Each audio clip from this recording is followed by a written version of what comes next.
And Stephanie, take it away. All right. Thank you all for coming out tonight. I'm really excited to dive into conversation with Sabrina. So let's just hop right into it. How you doing, Sabrina?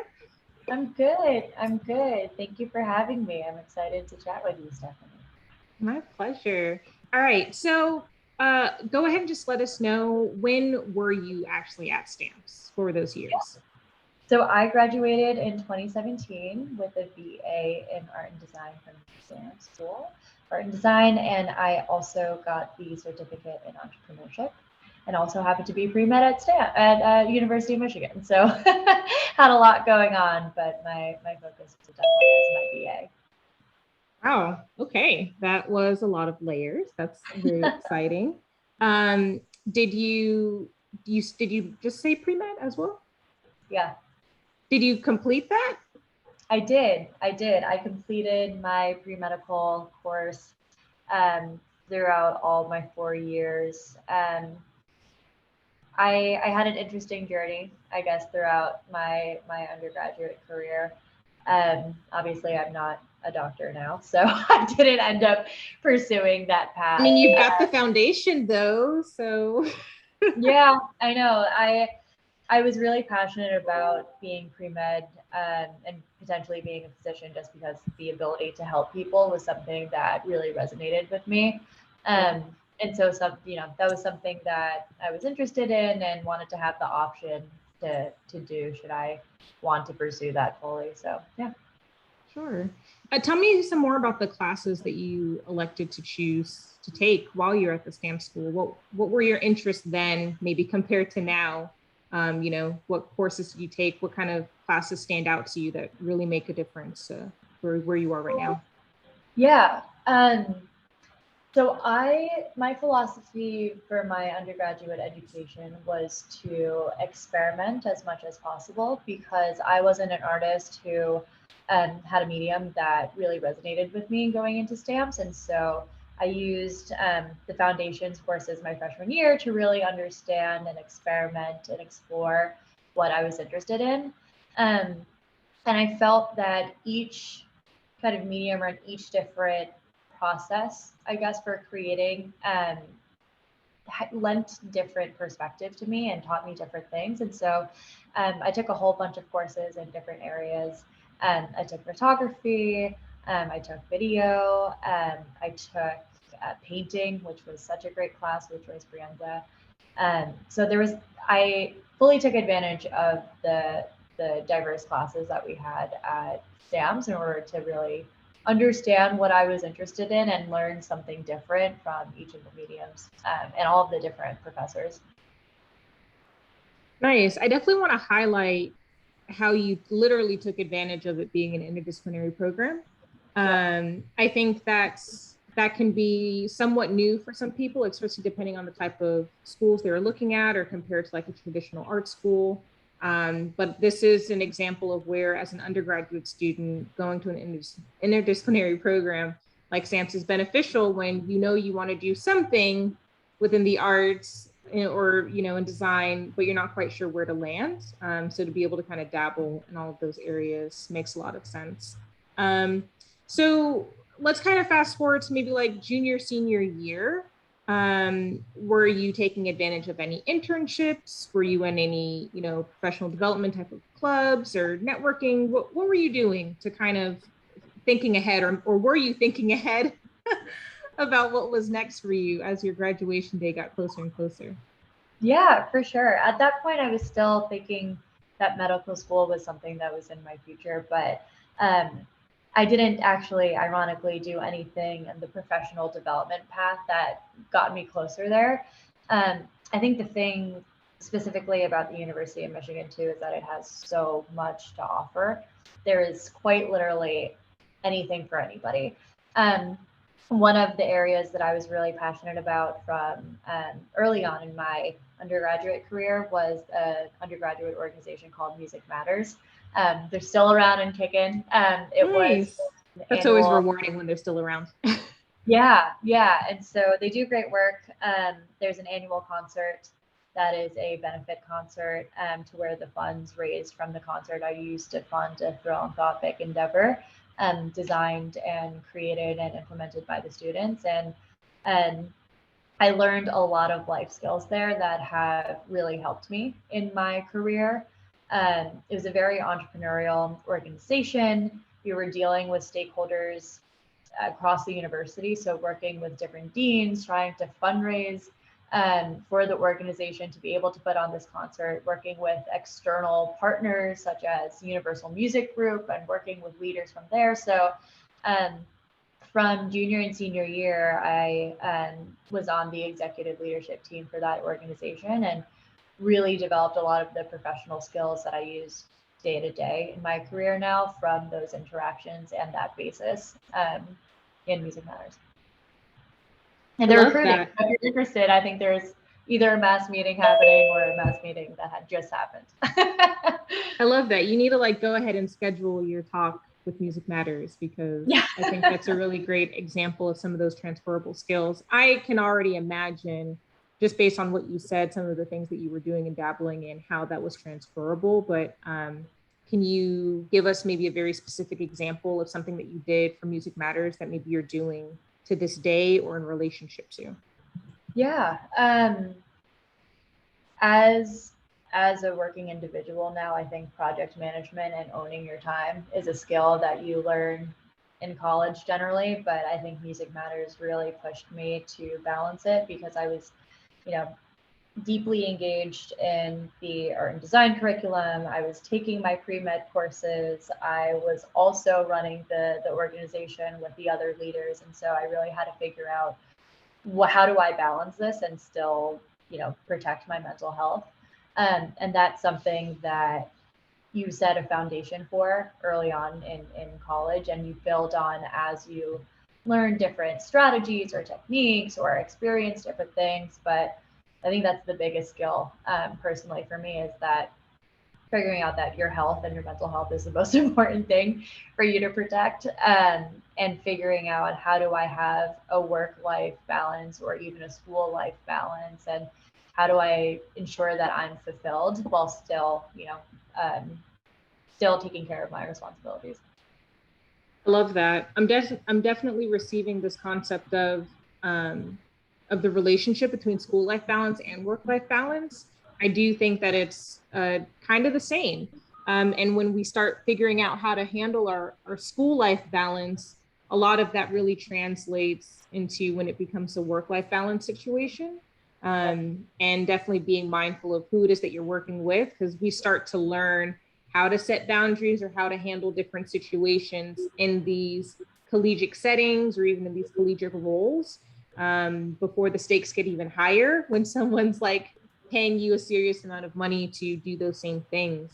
But kudos to you for, finding a space in a club to really hone these other skills of yours. I'm a big fan, for everyone here that's listening, like, listen to Sabrina, like, think about these other skills that you have: project management, communication, honestly, even being able to send a polite email, to know how to communicate with people like deans or executives. Like, those are all very valuable skills in the real world that definitely shouldn't be taken advantage of. So it's awesome.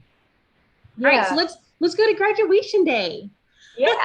Where was your brain at then? Were you still thinking medical school's in your future? Were you already starting to shift? What was happening those last few months of senior year? Yeah, I was lucky enough to find an internship going into my senior year that was really interesting to me. And I just was going through Handshake. I was supposed to take PChem that summer and really didn't want to. And so I was going through Handshake and just looking at opportunities for me to gain new experiences, but still do it in a way that could help my career. So looking at things that I was interested in, and I was interested in healthcare, obviously being pre-med. I was interested in entrepreneurship because it had the ethos of building and creating and taking something that's really ambiguous in an idea and executing upon it and bringing it to life. And all of those things really intrigued me. And I was very lucky to find an internship on Handshake that kind of checked some of those boxes. And I got that internship and actually ended up working for that company throughout my senior year, part-time as well, remotely, and went back to them after graduation. So I knew Wait, was this part-time paid remotely? It was, yeah. Kudos, yes. We always like it when the internship comes with the dollar sign. Right, exactly. So for me, that was the first time that I really thought about managing my money for my future. They were a startup. I was still in college, but I was still getting paid by them. So thinking about, I'm very lucky to be a full-time student. I'm very lucky to also have a paycheck that's coming in. How do I make the most of it, knowing that I'm going to be going back to them? And they couldn't pay me, a super competitive salary because they were a startup. So how do I make sure that I set myself up for success when I eventually go back to them as well? But yeah, during senior year, I knew that I was going to go back to them, but I wasn't sure if I was going to go to medical school or if I was going to have a complete career change or whatever it was. So right after graduation, I did go back to them, but I was still curious about kind of what the world had to offer. I think I'm still somebody who says, I don't know what I want to be when I grow up, but I think my philosophy is that careers are iterative and that you could always find stories to tell and experiences that you had and things to build on that will lead you to that next path and will make you competitive for whatever that next step that you want to take is. And I think I had that philosophy in my undergraduate career too, where I just wanted to have a generalist perspective on learn a little bit about everything and see how it could lend itself to then becoming more specialized in something that I felt truly passionate about.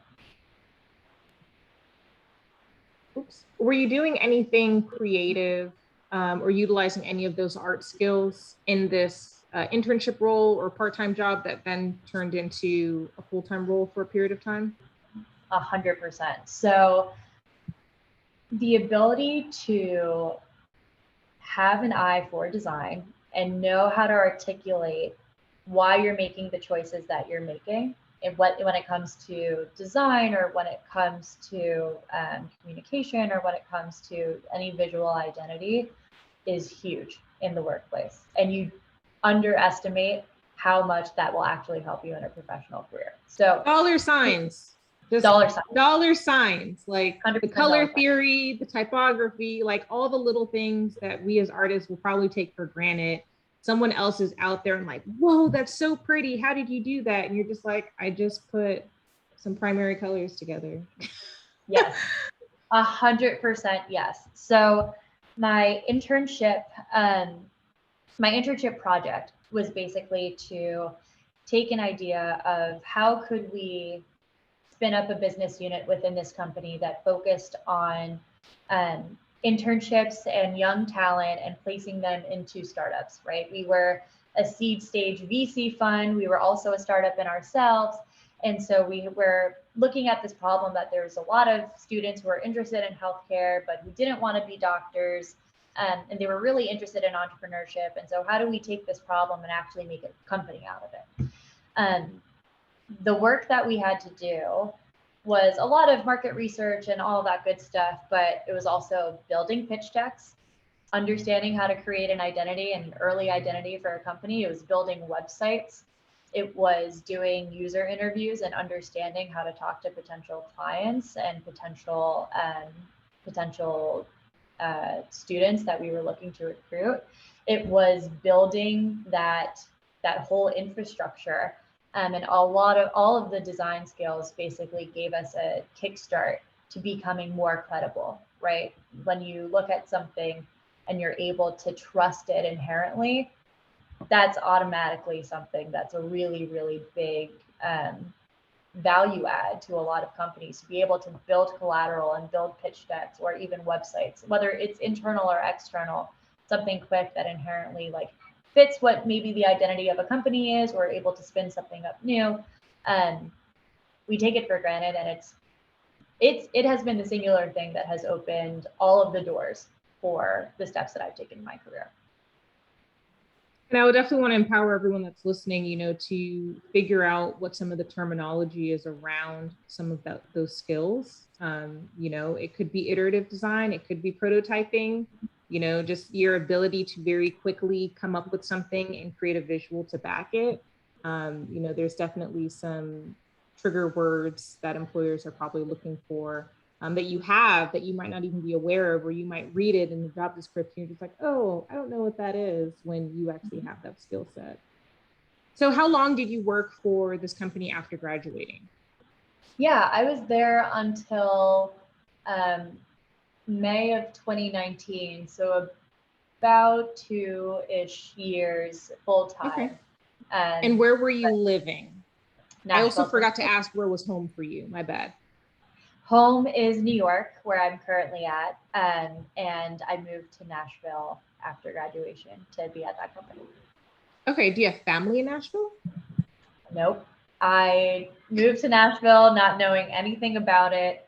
My internship, it was the first time that I was like very alone in a city, but in a way where I had to push myself to make friends and network. And we think of networking events as like, stiff arm events where I'm gonna like shake hands and force myself to talk to somebody else. But networking could be, hey, like, let's grab a coffee and just try to make friends in a new city where we don't know each other, right? It doesn't have to be this big formal thing. So it's the first time that I had to push myself to be an informal networker rather than going to structured events, actually trying to make the effort and put myself out there and make friends too.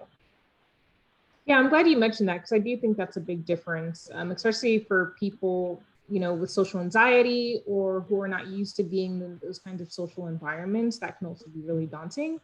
So try to find, where are those spaces where you can network, but maybe, you can have a greater grip on feeling comfortable so that you don't feel like, you're in a totally odd space. Now, you also had mentioned that they were a startup, so they couldn't give you a competitive salary. So how did you afford to go from Michigan to Nashville? And were you paying rent? Did they help you with that? Were you living with some other interns? Like, how did you afford that entire situation? Yeah, so I was lucky in that somebody else from the University of Michigan was also interning down there. Also saw the same handshake post, and so we were connected by the company and able to roommate together, which was really, really lucky. Nice. It was a paid internship, but it was basically just covering our living expenses for the summer. So Wow. I also dog sat. I was a side hustle kind of gig economy person there, where anything that I could do to just make an extra couple of bucks to enjoy my summer down there was definitely something that I was doing as well. Nice. So where did we go after Nashville? After Nashville, I was very lucky to get a job at Google, which actually brought me back to Ann Arbor. So I was in Ann Arbor from April or May of 2019 until November of 2020, when I moved home during the pandemic and moved in with my parents as a 26-year-old, 25, 26-year-old. Nothing wrong with that. That's great. No, it was great. It was absolutely great. I think it was one of the best things for my parents and my relationship. I'm an only child, and my parents are a little bit older, and so being able to have some real time together was really, really nice. So it was such a blessing. I have older parents too, so I really resonate with that. That is really great that you had that experience. Something that I definitely don't want to skip over, because this is one of those things that commonly get skipped over in moments like these. And with From Here to There, we always want to try to tackle all those very nuanced moments. What was that transition like? Going from, first of all, it's great that you had the opportunity to go from one job to the next.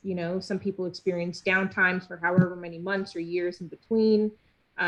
So that's amazing. But what kind of walk us through your mindset of like, hey, I think I'm about to be done here, or I'm ready to exit this role and go to something different. And what was that job hunt like, assuming that you were job hunting while you still had that role? So tell us a little bit about that transition time, what you did, what you were thinking through.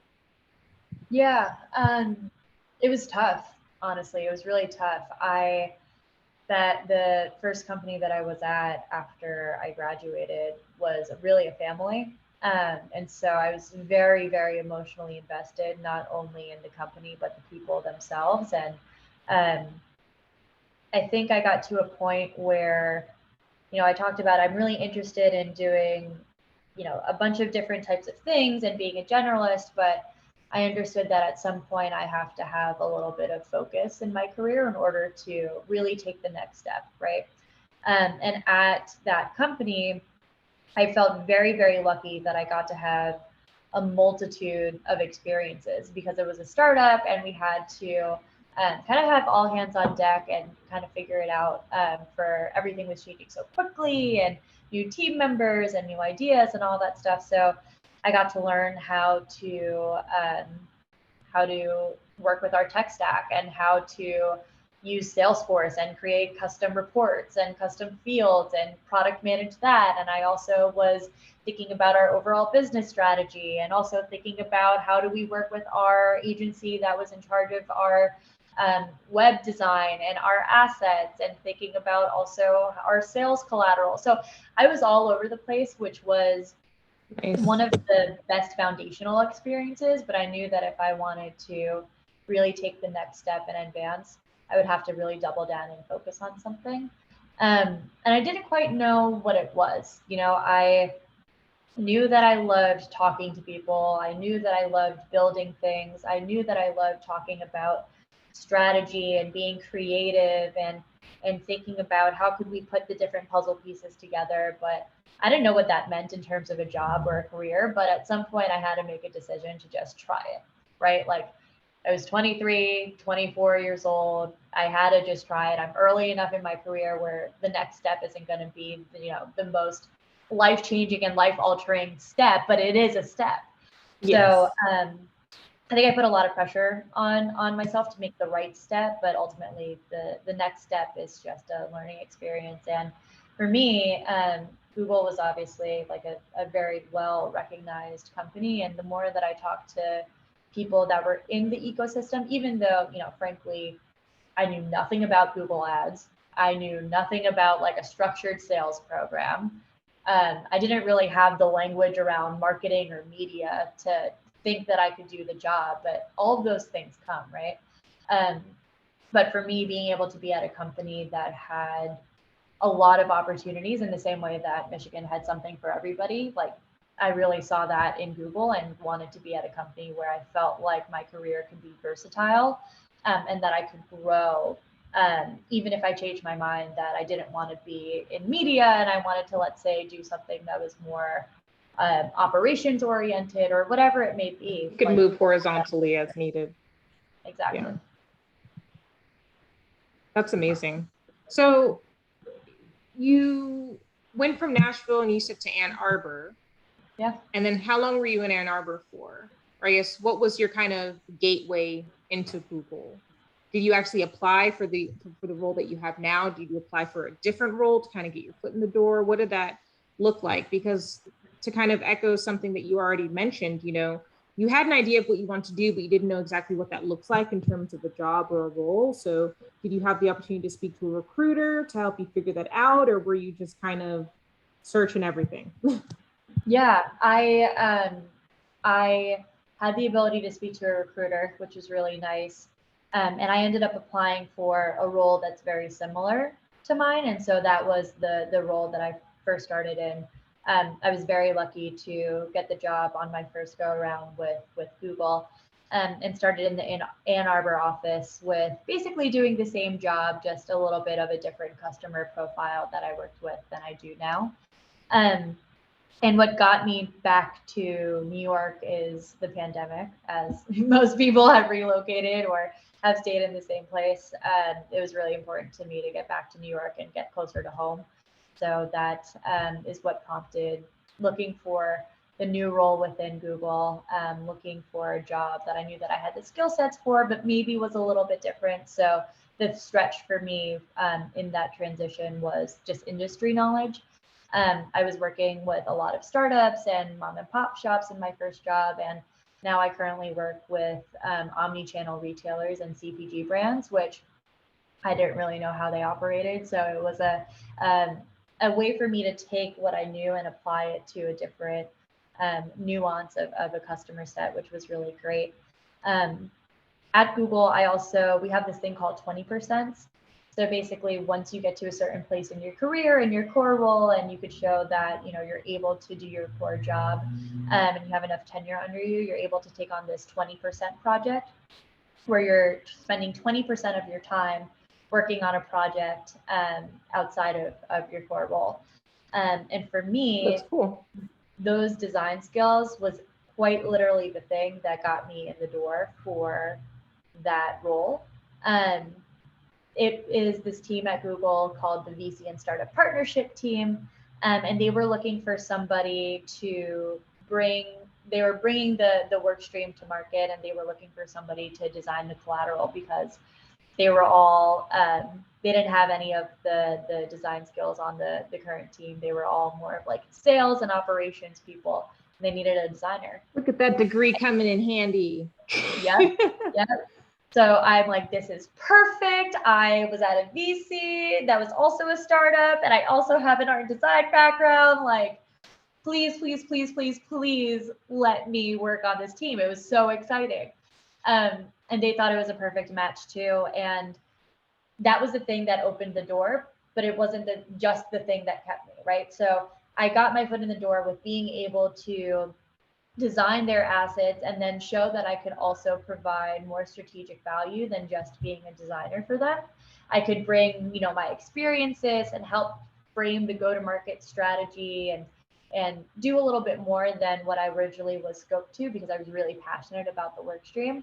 And so I was able to keep my position because I provided more of that value, even when they didn't have any of those design needs. But it was the thing that got me in the door, and I'm still working with them a year and a half later, and I wouldn't have been able to work with them if it wasn't for the ability to make beautiful decks. That's awesome. Man, that's so exciting. Thanks. I'm pumped. So how much of, I know pandemic as well, so how much of your role is like organically remote, or is that just situational because of the pandemic? Are you actually going into a New York Google office? Yeah, so we actually have the ability to go into office now. Started in early September, but I've been fully remote since the pandemic started, and we were one of the first companies to, we're one of the first companies to go fully remote. So I've been remote since March of 2021, which has been fun. Nice. So how many years altogether have you been with Google? About 2.5. Okay. And you've had 2 roles essentially, plus this 20% project. Yeah. So we'll say 2.5. Yeah. Yep.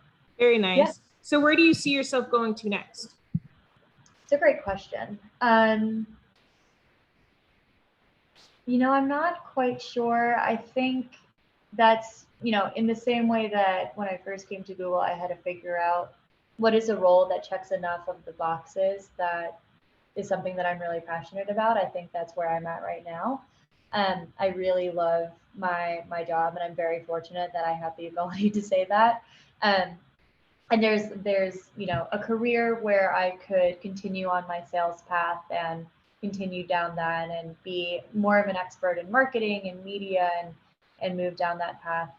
There's another path where I could lean into the operations side and think about project management and strategy. And I'm still kind of figuring out, which one do I feel like I want to be in long term that are industry agnostic, right? Because I have a manager who gave me really, really great advice that if you take a role and you look at what your day-to-day function is, if it's only in an industry that you're interested in, you only like your job because of the industry, then that might not be the right job for you, right? Even if it's the day-to-day is not what you want, but the industry is what you want, because that's not necessarily sustainable, right? And so how do you think of a job that both fits what the day-to-day responsibilities are that you like, that's completely industry agnostic, that makes you, gives you a little bit of an ability to transfer between different industries or different companies, and still gives you that flexibility, but allows you to continually grow on those skill sets, and those, that knowledge that you really are looking to become a little bit more of an expert in. Yeah, I like that a lot, because when we start to separate the individual skills that we have, industry aside, then that industry could grow, shrink, totally disappear, and you still have work. And also you begin to, you have ownership of your own skill set as well, Right. which is really empowering. So do you feel like, is the medical stuff coming up for you, or are you feeling fulfilled at the moment? I'm feeling very fulfilled. I think healthcare was always interesting to me, just because it's such a complex system in the United States, and being able to be a healthcare provider and help people. Like, at the end of the day, that's what a doctor does. It's, you try to help a patient with every resource that you have as best as you can. And I think that's something that still really passionate about, in terms of taking what that ethos is and how do I apply that to other things. So it's not necessarily being a doctor and providing care, but maybe it's working on a project where I feel like I could have some social impact, or whether it's volunteering or something that still fulfills and checks that box, but doesn't necessarily need to be a doctor, right? So Right. I think that's my big piece of advice that I would have given to myself earlier too, is that, like, how do you understand the underlying root, and, like, whether it's the emotional pull or the actual skill or whatever it is, how do you kind of isolate that? And what are the ways that you could find to fulfill that in different roles and experiences throughout your career, or even undergraduate career? Exactly. And I hope you all are taking notes from Sabrina, because these are exercises that you can be doing with yourself right now. Making a list of the things that you love, or the areas that you're super passionate about, but then having a sub list underneath those words or those topics or industries or ideas. And what is it that you love about that? So no, you might not be an actual physician, but from everything you've told me in your story, you're definitely helping people, and you're definitely making a difference with things that you're creating, the things that you're doing with your brain, from strategy to what you're building with your hands. So when we can get down to, you might love drawing comics, but at the end of the day, you are a storyteller. And there's something about storytelling and the type of stories that you want to tell. And you can do that in a million different ways, not just through the comic medium. So yeah, that's really great advice. And I hope you all take that as like a little homework assignment for yourselves to do, to, pull out the foundational aspects to the things that are driving you right now. And then give yourself some grace, because I think as you develop in your career, you're definitely going to find those full circle moments, which clearly Sabrina has already. And I'm sure you'll continue to, as you continue in your career, to be like, oh man, I wanted to do this when I was a kid, but this is not how I imagined it to be. I think that's really awesome. As a reminder, definitely we're heading close into Q&A time. So you all, if you've got questions for Sabrina, please go ahead and drop them in the chat. Want to ask you about another question just on negotiating. I think Google is a household name. It's just like Kleenex.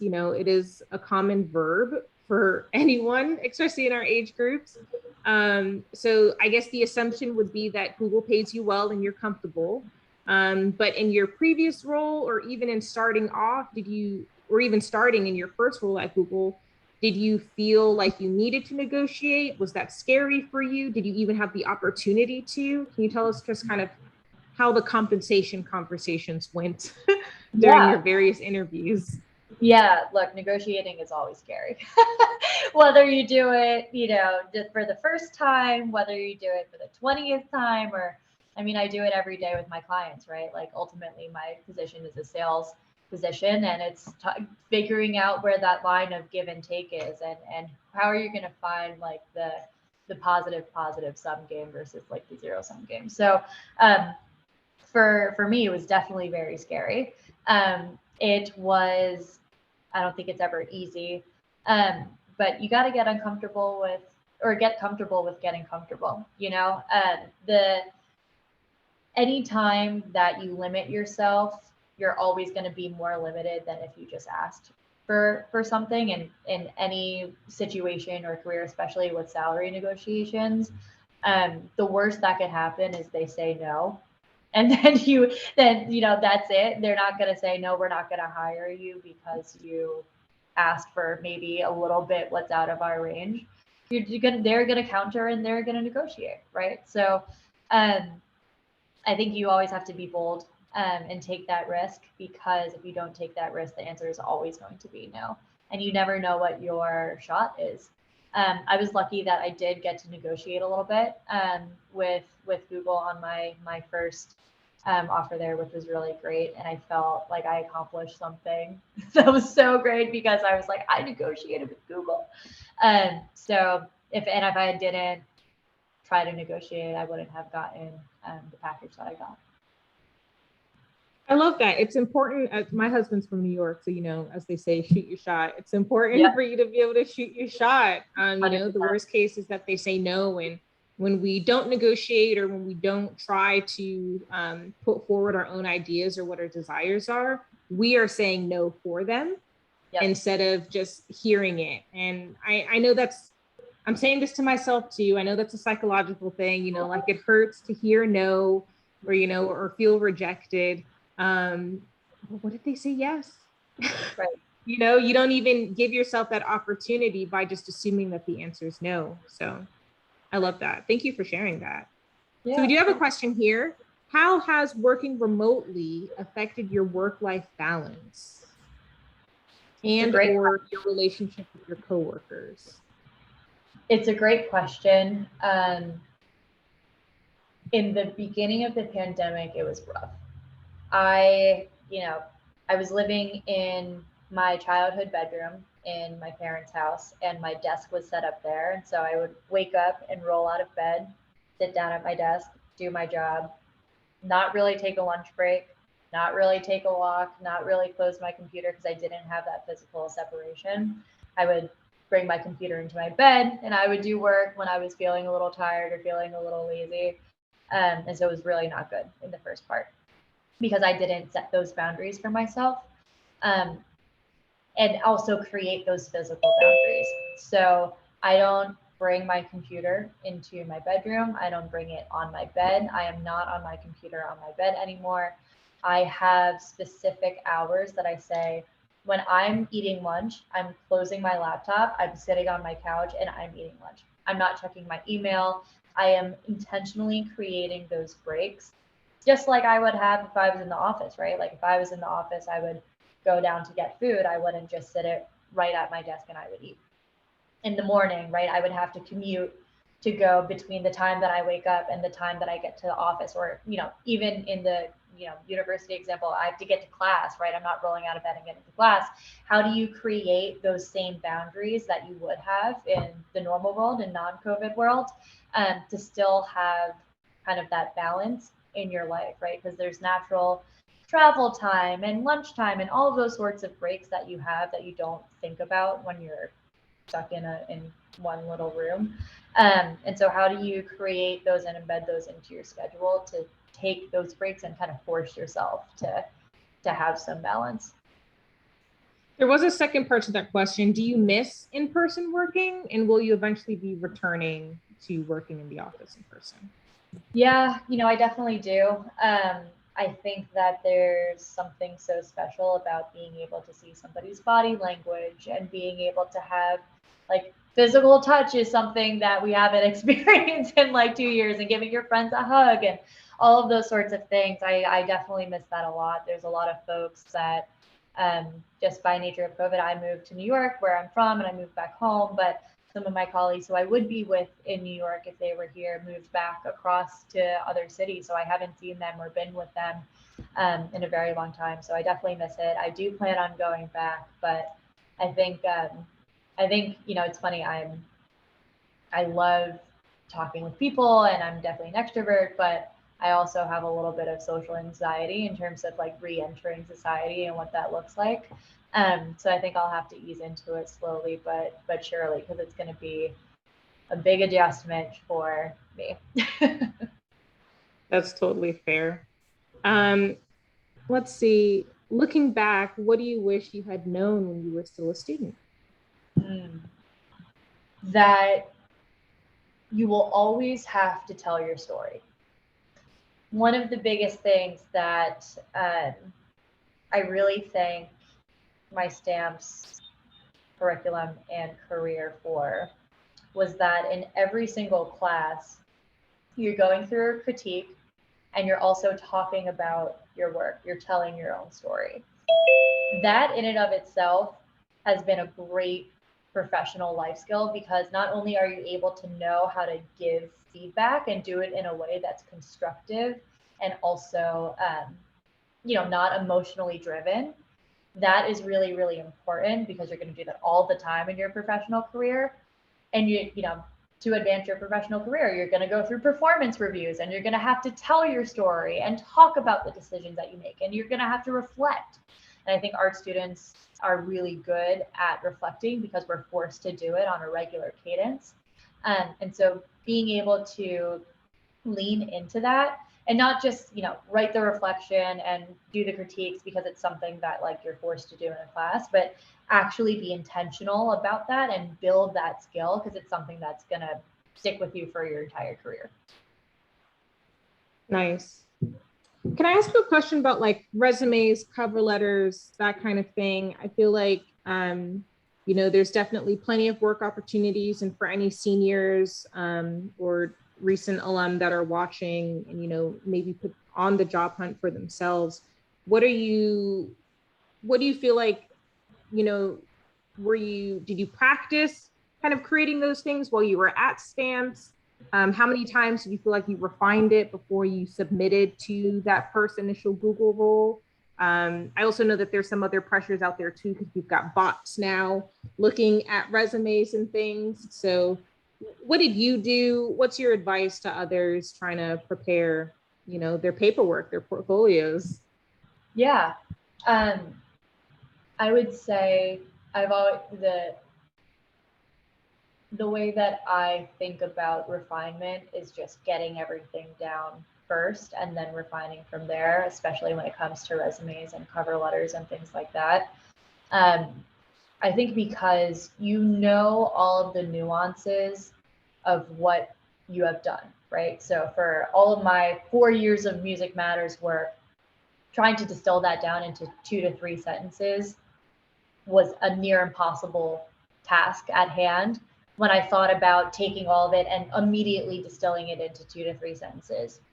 So the way that I work is I had like a whole page. I would just word vomit onto a page and basically write down everything that I could remember that I did, that I thought was noteworthy.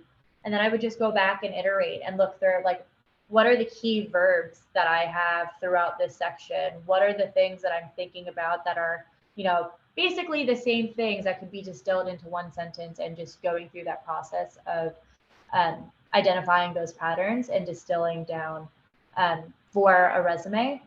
And then getting as much advice and perspective as you can on that, because you have people who have been in different roles who are able to say, hey, like, I've been working for 5 years now and I've been in this sort of role, and these are really the verbs that we use when we talk about what a strong candidate would look like. And so getting advice from that, once you have a clear idea of what are the, like, we call them like big deals, what are the big deals that you want people to take away from your experiences, then just using other people's knowledge to get like some of the verbiage or the phrases or like some of those things right.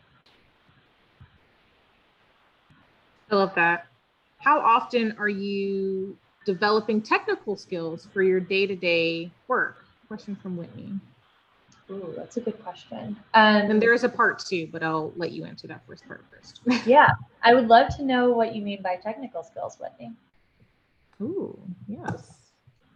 Right, because, are we talking like art technical skills, like staying up to date with like software and stuff? Are we talking like communication, project management softwares? Yeah, Whitney, if you don't mind elaborating. They're also asking, do they factor into your work schedule, or are you expected to do that on your own time? So that is something that's probably a little bit more common in corporate America, where you might have like professional development allowances or dedicated time to learn something new, like at your job. Is that the case at Google, or? Yes, definitely the case at Google. I work at a company where the product is always changing and the environment is always changing, even though you think of Google as this like massive corporate overload, like there's always things that are changing and new ways to view things and new products that are coming out. So we're constantly learning.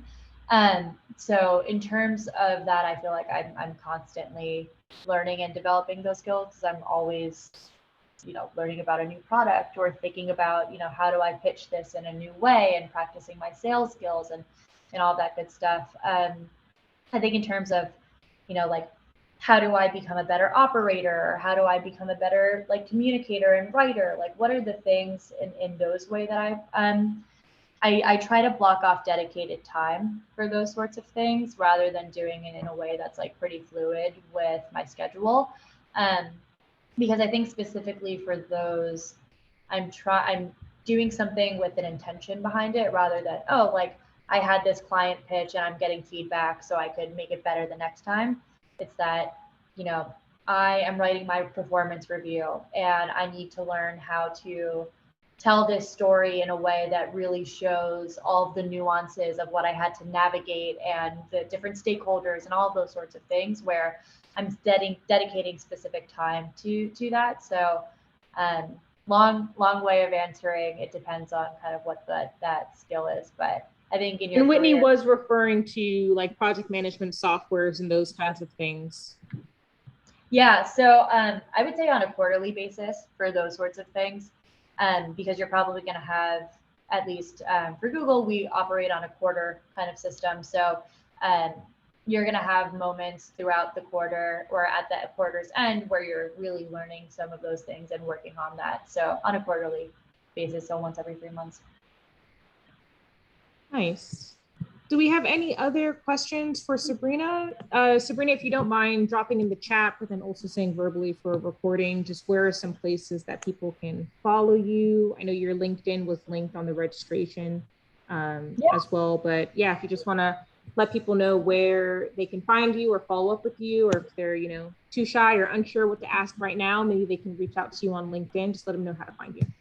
Yeah, LinkedIn is definitely the best place. I also have an Instagram, but LinkedIn is the best place where we could connect, and you could send me a message on LinkedIn, and I'm happy to chat back and forth on all things career or healthcare if you want to talk healthcare, or Stamps undergraduate experience, or anything and all things in between Google. So let me know. I'm available to connect there.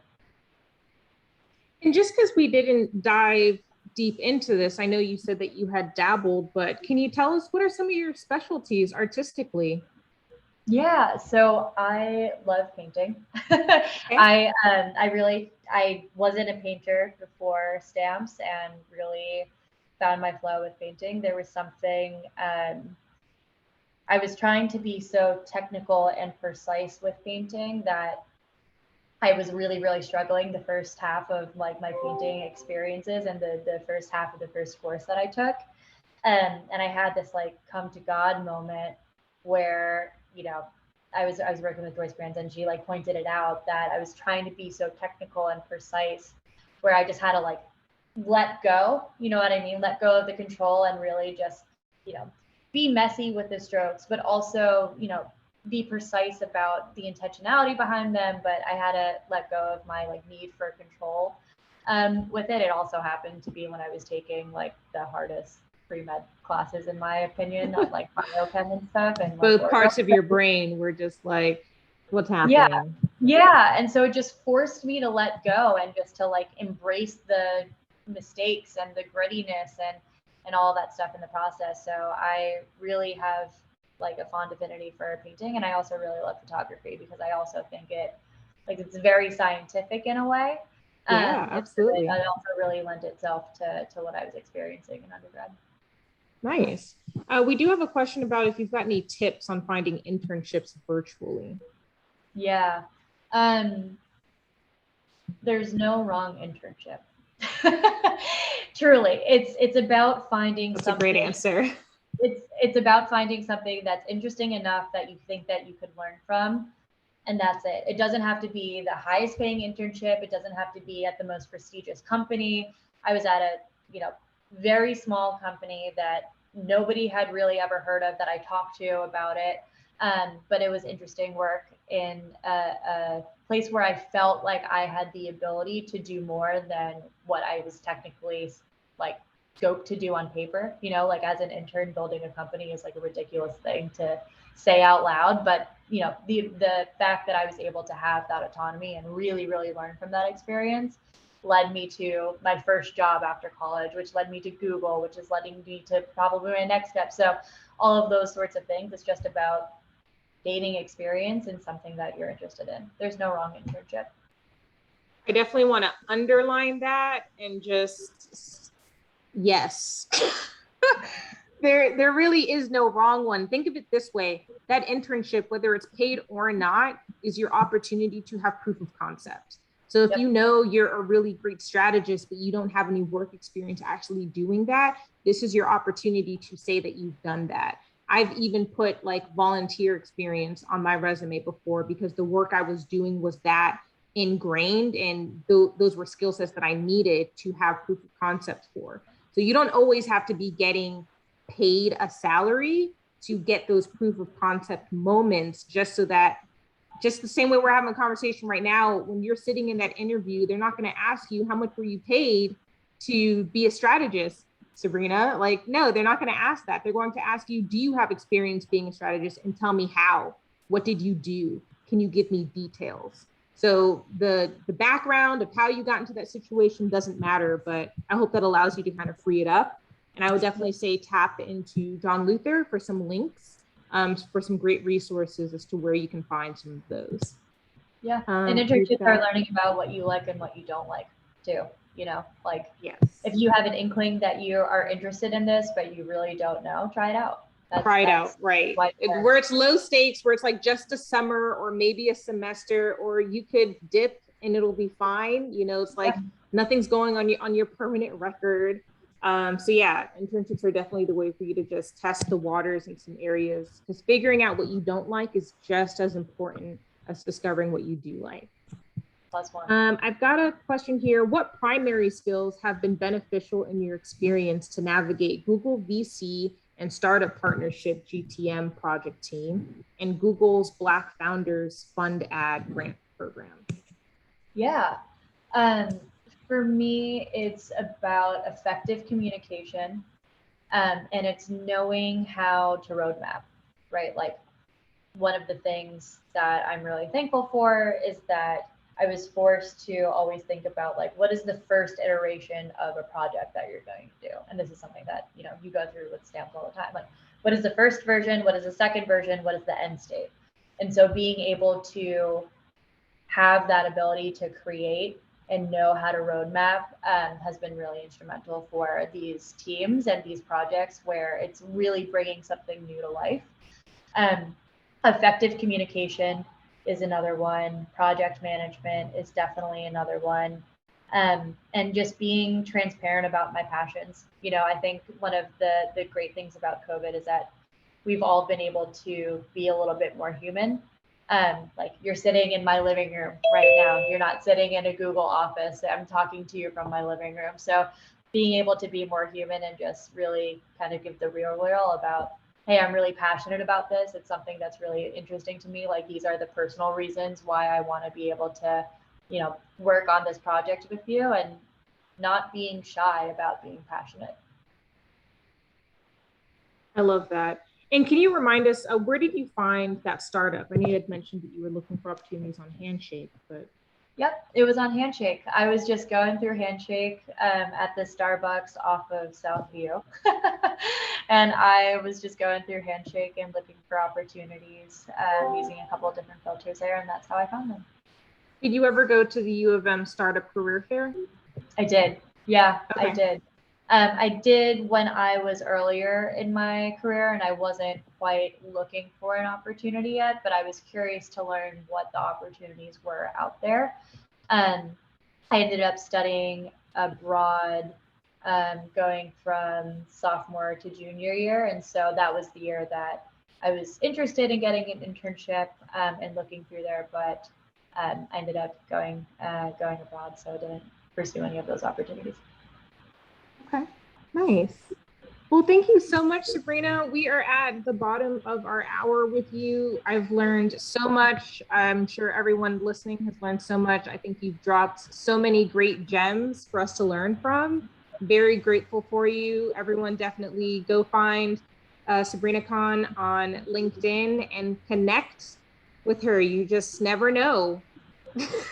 You just never know where that might come in handy, and you're going to be looking for a role and it's going to say you're connected to Sabrina Khan, who can connect you to that next person. So definitely, yeah, I can share her link. Let's do that. We can do that. Yeah, that'd be great. So I want to thank everybody for being here. Huge thank you to Sabrina. It's so great to be able to see you again. Great big thank you to Stephanie for not only doing tonight's interview, but also being the amazing inspiration and brain behind this whole series. Um, any last words from you, Sabrina, before we call it a night? Don't be afraid to grow and explore and take those risks, because this is the best opportunity for you to do it, and there's never going to be a better time to take those risks and explore and take advantage of the network at the university. It is unbelievably robust and so strong, and forever go blue. Thank you so much. I am actually going to stop.